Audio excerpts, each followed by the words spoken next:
তারক দাস 1930 সালে চিত্রসাংবাদিকতা শুরু করেন ফুটপাত থেকে প্লেট ক্যামেরা কিনে। ছবি তুলেছেন রবীন্দ্রনাথ, নেহেরু, গান্ধীজি সহ বিভিন্ন ব্যক্তিত্ব। নেহেরুর সঙ্গে ব্যক্তিগত সম্পর্ক ছিল বন্ধুর মতো। আজ শুনে নেব তার পুত্র তপন দাসের কাছ থেকে তার বাবার সেই সময়কার ফটোগ্রাফির অজানা গল্প। আজ প্রথম পর্ব।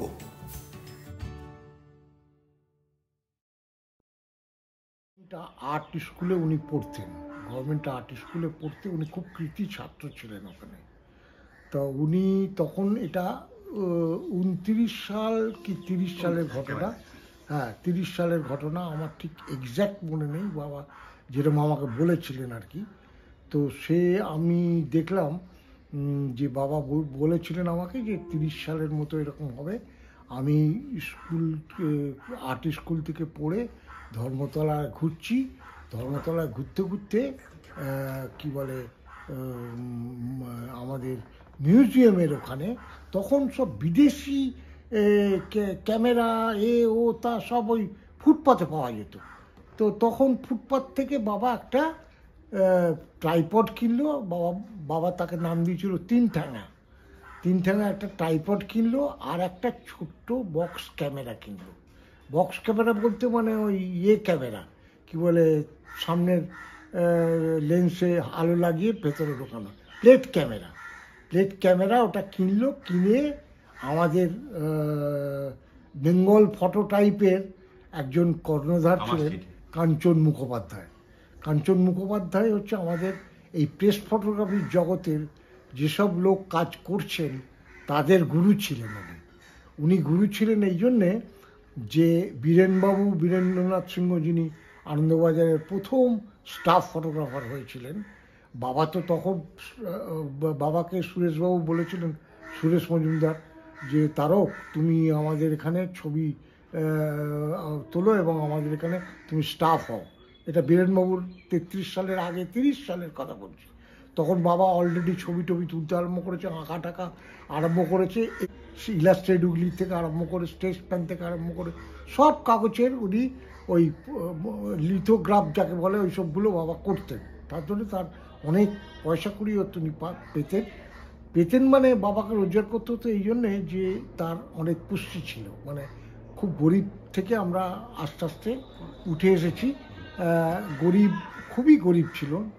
বাবাকে তার দাদা এইসব করতে বলেছিল বলে করেছিল।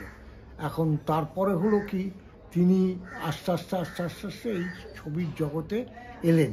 এসে প্রথম তার দেখা হলো বীরেনবাবুর সঙ্গে দেখা হওয়ার আগেই উনি বিহার আর্থকোয়েকের ছবি তুলতে চলে গেছিলেন। বিহার আর্থকোয়েকের ছবি তখন ভয়াবহ আর্থকোয়েক। সে মানে এখনকার ইতিহাসে ওই রকম ভয়াবহ ভূমিকম্প পাওয়া যাবে না। তখন সেই ভূমিকম্পের ছবি 2-3টে তুলে এনে যুগান্তর, অমৃতবাজার এদেরকে বিভিন্ন কাগজ, স্টেটসম্যান এদেরকে পুরনো যত কাগজ আছে তাদেরকে দিয়ে 2 টাকা করে পেতেন এক একটা ছবিতে। তখন সুরেশবাবুকে যখন দিতে গেছেন ছবি, সুরেশবাবু বললেন যে দেখো তারক, আমি তোমার থেকে 2টো ছবি নেবো, 4 টাকা দেবো, 2টো ছবি নেবো। বাবা বললো এত ছবি তুলেছি আর আপনি 2টো ছবি নেবেন? তখন বলল যে না, আমাদের একজন বীরেন সিংহ বলে একজন আছে, সে ছবি তুলে দিয়ে গেছে আমাকে, আমি তো সেগুলো সব নিয়ে নিয়েছি এবং তারও ছবি খুব ভালো, বললো তাহলে ঠিক আছে আপনি আমাকে ছেড়ে দিন। না তোমাকে ছাড়বো না, তুমি আমাকে 2টো ছবি দাও, আর তোমাকে আর বীরেনকে আমি বলছি আমাদের কাগজে তোমরা যোগ দাও, নয় তুমি দাও নয় বীরেন দিই। তখন স্টাফ হতে পারবো না এই জন্যে যে আমাকে অনেকগুলো কাজ করতে হয়। এই ফ্রিল্যান্স কাজ করি, প্লাস আমার আঁকা জোকা আছে, আমার হেডপিস টেলপিস করা আছে, আমি এইগুলো করি বলে আমার কাগজের স্টাফ আমি হতে চাই না। আপনি কত টাকা বাইরে দেবেন? বলে 10 টাকা দিয়ে শুরু করবো। বলে না, আমার 10 টাকা, আমি তার চেয়ে অনেক বেশি রোজগার করি, আমার অনেক পুষ্টি আছে জানেন সুরেশবাবু, আপনি আমাকে বললেন, আমি অনেক ধন্যবাদ দিচ্ছি, কিন্তু আপনি আমাকে ক্ষমা করবেন, আমি স্টাফ হতে পারবো না। এই হচ্ছে বাবার প্রথম লাইন। তারপরে উনি প্লেট ক্যামেরা এবং একটা আইকনটা বলে একটা ক্যামেরা ছিল, আইকনটা 12 এক্সপোজারের ক্যামেরা, উনি সেটাও ফুটপাথ থেকে কিনেছিলেন, সেটাও ফুটপাথ থেকে কেনা।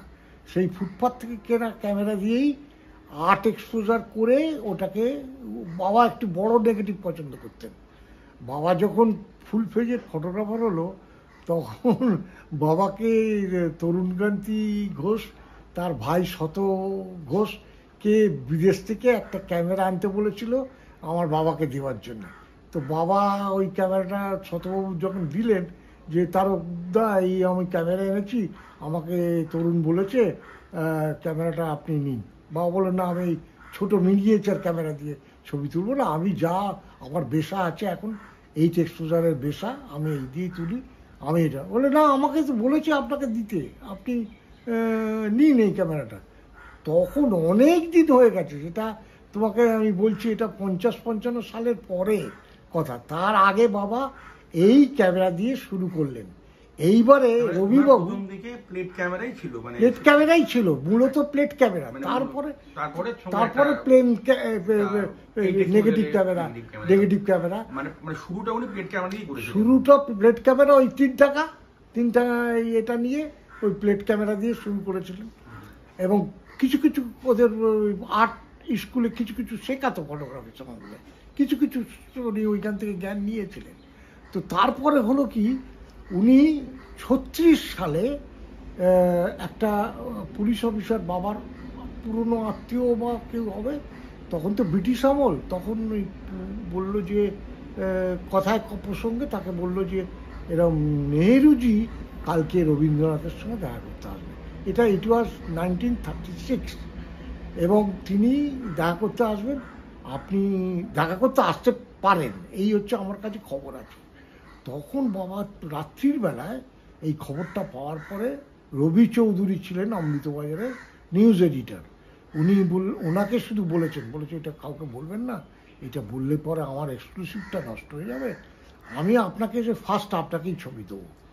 এই বলে রাত্রির বেলায় উনি বোলপুরের উদ্দেশ্যে রওনা হন, এবং অনেক রাত্রে 12টা-1টা নাগাদ বোলপুরে নামেন, এবং নেমে ওই 3 ঠ্যাঙা নিয়ে, ওই প্লেট ক্যামেরা নিয়ে ওই স্টেশনেই শুয়ে পড়েন, ওই মাথায় ওই ক্যামেরার এটা দিয়ে ওখানে শুয়ে পড়েন। এইবার ভোর না হতে হতেই উনি রবীন্দ্রনাথের বাড়িতে গেছেন। রবীন্দ্রনাথের বাড়িতে গেছেন, গিয়ে সেখানে কালীমোহন ঘোষ, আমাদের বিখ্যাত সাগরময় ঘোষের বাবা, তারপর বহু অন্যান্য আমাদের সেন, যিনি বিজ্ঞানে পুরস্কার পেয়েছিলেন, অমর্ত্য সেন, তার বাবা, এরা সব ছিলেন। তো গেটের দাঁড়াতে বাবা, তখন পুলিশ টুলিশ খুব একটা ডেভেলপমেন্ট হয়নি, তো বাবা এসে বললেন যে নেহেরুজি আসছেন, আপনারা রবীন্দ্রনাথের সঙ্গে দেখা করতে আসছেন, আপনারা জানেন না? বলে না, এরকম কোনো খবর আমাদের কাছে নেই। বলে সে কি? এবং আমার কাছে তো একদম ডেফিনেট খবর আছে উনি আসছেন, এবং একটু একটু করে দেখুন, এই দেখুন ধারে পাশে পুলিশও কিছু এসছে, তার মানে উনি আসছেন, আমার একদম একদম ঠিক উনি আসছেন। এরকম না, কোনো মতেই আপনাকে ঢুকতে দেওয়া হবে না। তখন শম্ভু সাহা ছিলেন রবীন্দ্রনাথের একমাত্র ফটোগ্রাফার, নিজস্ব ফটোগ্রাফার, রবীন্দ্রনাথের 1 নম্বর ফটোগ্রাফার ছিলেন, যিনি তার নিজস্ব ফটোগ্রাফার।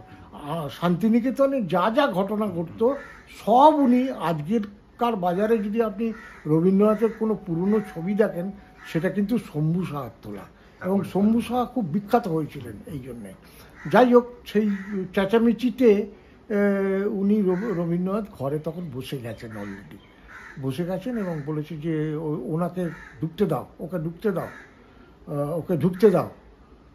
তখন রবীন্দ্রনাথ বলার পরে বাবা আস্তে আস্তে ঢুকতে গেছে। তখন রবীন্দ্রনাথ বলেছে যে শম্ভু আজকে নেই, এখানে শম্ভু নেই, যখন একটা ডকুমেন্ট থাকবে কি করে, ওকে তুলতে দাও। বাবা তখন কোথায় নেহেরু বসবে, কোথায় গান্ধীজি, রবীন্দ্রনাথ বসবেন, একটু দূরে ছিল। বাবা সেইটাকে, চেয়ারটাকে একবারে সামনে, রবীন্দ্রনাথের সামনে চেয়ারটাতে, যাতে নেহেরুজি বসতে পারেন সেইখানটা পাশাপাশি মানে সামনাসামনি নিয়ে এলেন চেয়ারটাকে, নিয়ে এসে ওইখানে একদম তখন থেকেই বাবা ওই ক্যামেরা ফিট করে ওখানে করলেন। বলে তুমিও এই ক্যামেরা দিয়ে তোলো? রবীন্দ্রনাথ বলল হ্যাঁ, আমার আর এই ছাড়া কোনো ক্যামেরা নেই, এখনকার আপাতত আমার কাছে এই ছাড়া কোনো ক্যামেরা নেই, এই ছবি উঠবে তো? তখন বাবা বলেছেন হ্যাঁ উঠবে, নিশ্চয়ই উঠবে, আপনি নিশ্চিন্তে থাকুন, উঠবে। এই করে যখন নেহেরুজি এসে বসেছেন, নেহেরুজি এসে ওই সিটটায় যেটা বাবা টেনে এনে বসেছিলেন রবীন্দ্রনাথের সামনে, ওইটাতে উনি বসলেন। বসার পরেই বাবা ওই মাথায় ঘুমটা পরে ওই দিয়ে প্লেট ক্যামেরা দিয়ে ছবি তুললেন। তবে বাবা বলেছিলেন আমাকে, আমার যদ্দূর মনে আছে, দুটো ছবি নড়ে গেছিল আর দুটো ছবি হয়েছিল। একটু টাইম লাগতো তো তখন, একটু একবার করে সঙ্গে সঙ্গে হতো না, আগে প্লেট চেঞ্জ করতে হবে এসব করে 4টে ছবি উনি তুলেছিলেন। তার মধ্যে দুটো একটু নড়া আর বাদবাকি দুটো একদম খুব সুন্দর ছবি যাকে বলে একবারে।